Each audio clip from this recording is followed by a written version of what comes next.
We're going to break away from football. Well, kind of, sort of. We have a football question for Ian, who joins us right now. Ian Castleberry with Barrett Sports Media and weekly here with the Wise Guys, Mondays talking baseball. Great to have you back in after a week off. I hope your first week at the new gig went well. Yeah, it went well. Yeah, I definitely needed the extra time to get used to things. It was a little bit bumpy here and there, but anybody who started a new job, I think, can relate.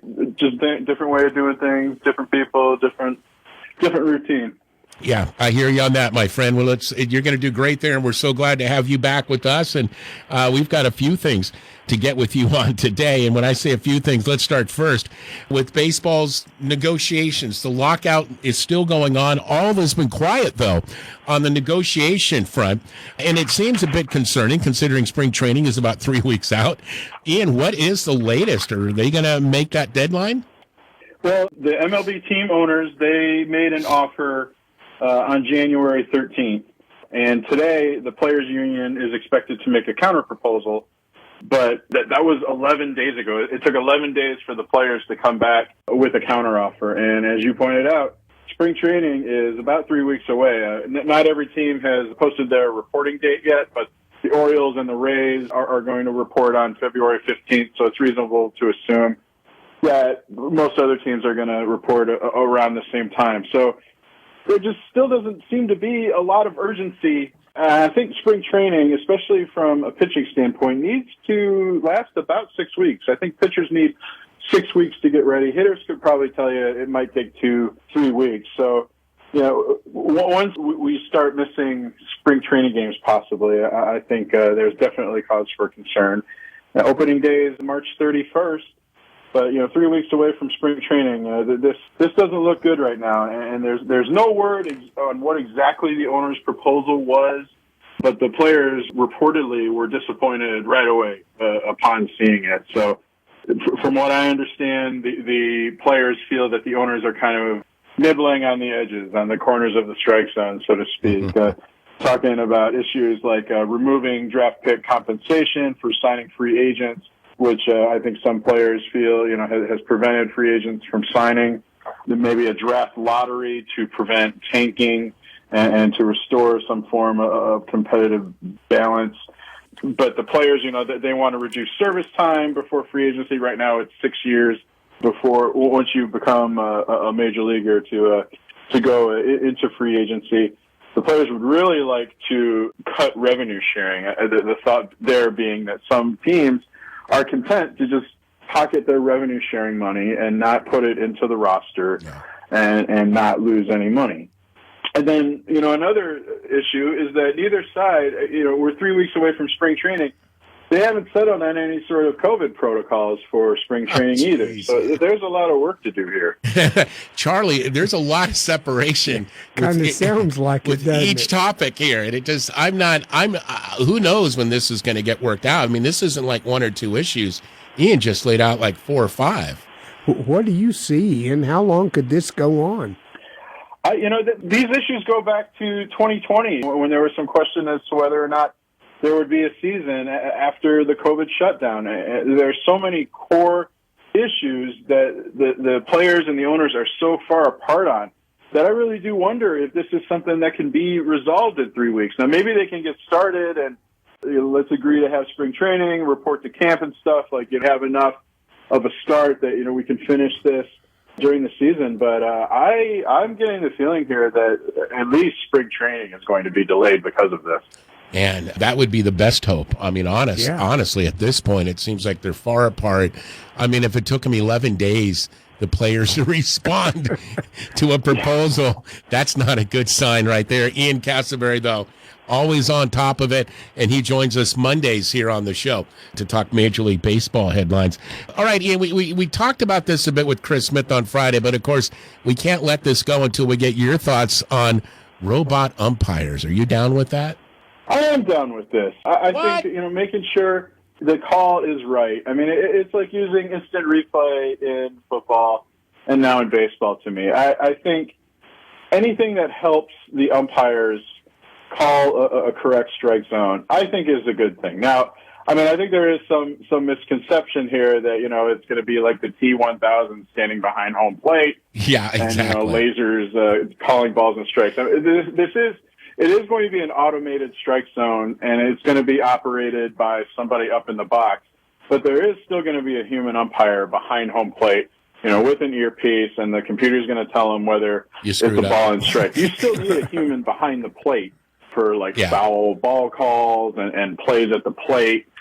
And human umpire cannot be completely replaced. Now, the question is whether or not, this is going to be instituted in AAA, but when it's been, robot umpires or automated strike zones have been used in the Atlantic League and some of the lower minor leagues.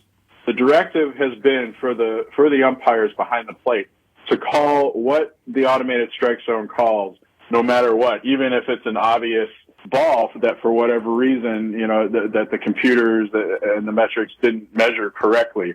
So in AAA, and I would think especially in the major leagues, that the human umpires in the umpires union are going to fight for the fact that, if there's something that is obviously wrong, that, even robots can make a mistake here, that they'll have the authority to make the correct call and correct the automated strike zone, whereas right now they are not. Even if something is way outside, hits the Durham Bull or something like that, and the computer calls it a strike, the umpire has to call it a strike. Oh my God! I can envision.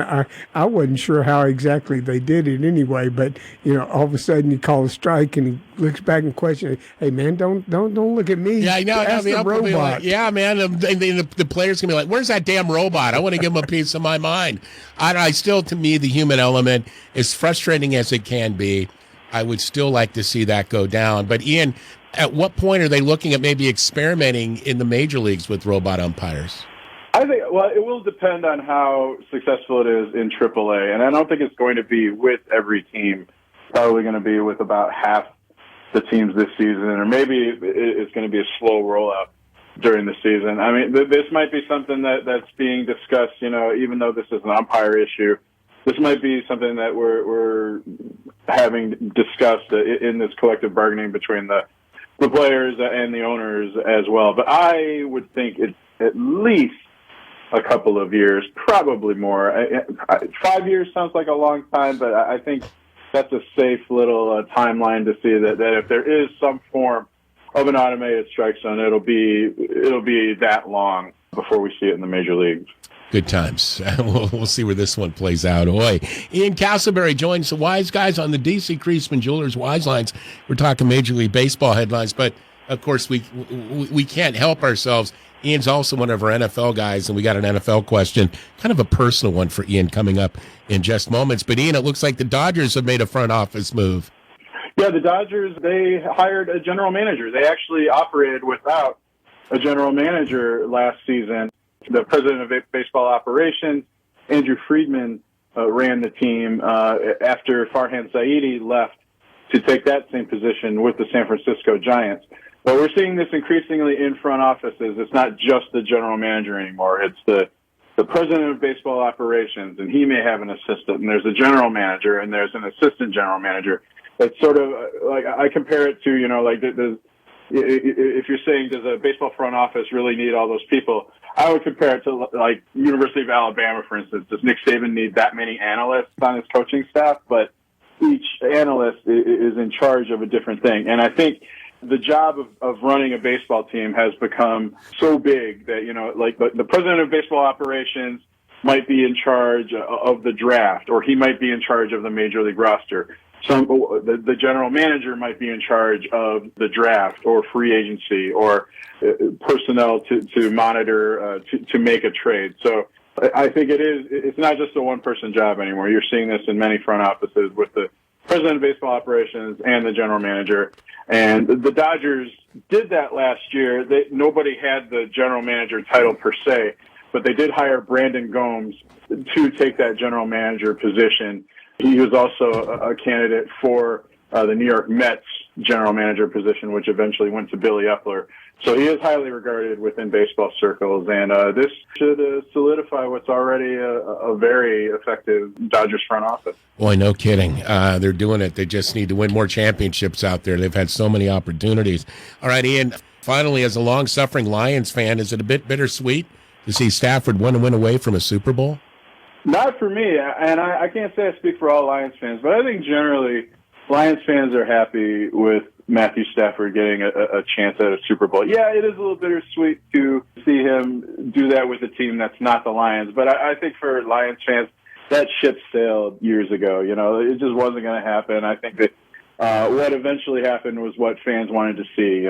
Stafford getting a chance to win with a better team and the Lions getting draft picks and so forth in return for a good quarterback. So, I don't begrudge Matthew Stafford. I was rooting for him. I was thrilled when he hit that long pass to Cooper Kupp to set up the game-winning field goal on Saturday. Yeah, to quote Terrell Owens when he was talking about Tony Romo years ago, I won't do it tearfully, but, that's my quarterback. So that's how I feel about Matthew Stafford. I hope he wins the Super Bowl. I'm rooting for him. Yeah, Charlie, that's the sense I get with what Lions fans would be thinking is, the issues with the Lions, Stafford was a bright light in all of that. Yeah. And Ian, correct me if I'm wrong here, but I kind of sense that's kind of how it was like for Lions fans. It's like they always respected Stafford. And I guess you guys looked at Stafford, and I would look at Stafford as not the issue with Detroit's problems through the years. And, it's almost like you were letting someone out of prison. Go find your freedom. And he has. I think people thought that Stafford succeeded in spite of the Lions. I don't know how anybody can knock him. He went out there with broken fingers, broken back, elbow, shoulder, knee, ankle injuries. He played hurt. He played tough. He cared about the community there. He worked. He was a face for the organization. You're always going to have some fans who are cranky, who think, the Lions should have never spent the number 1 overall draft pick on a quarterback. Everybody points to Tom Brady. See, you can get even though Tom Brady is a unicorn, a very special case, you're not always going to get, a Hall of Fame all-time quarterback in the 6th round of the draft. So there's some fans who always like to dump on everything. But I think by and large, fans were happy.